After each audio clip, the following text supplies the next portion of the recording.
A farmer who operates from the Bernard Lodge estate in Portmore is pleading with the Sugar Company of Jamaica SCJ Holdings to honor its commitment and not force people off the lands. The SCJ was in the process of removing the farmer's livestock today when his attorney stepped in to stop the process. Kirk Wright has more in this primetime news follow-up.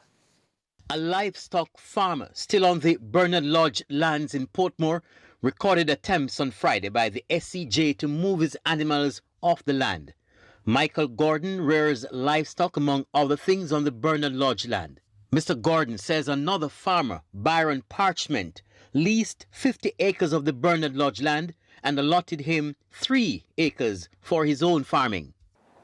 All of a sudden I get a call today about, I don't remember what time, my workers called me and said that some police and some gentlemen from SCJ over here taking up my animals, putting in truck. I don't know why. But years ago, the government signed off on plans to relocate the farmers so they could use the lands for housing development. SCJ was to pay off the farmers and help them find other lands to continue their business.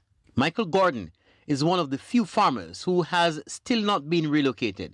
He says to date, the SCJ has only honored part of its commitment to pay them, and that's preventing them from completely relocating. Specifically, Mr. Gordon says he has only received 30% of the promised payment, and that's impeding his movement.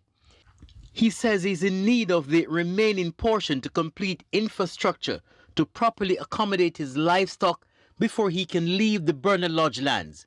Today, men with trucks and the police came to move his animals, but his attorney stepped in.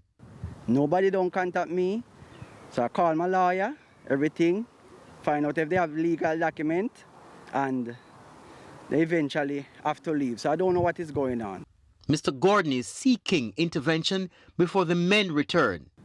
Mr. Floyd Green, I'm asking you please, and the Prime Minister, please intervene, because these people from SCJ is treating us like we are nothing. So I need to know what's going on. The SCJ could not be reached for comment. Kirk Wright, TVJ News.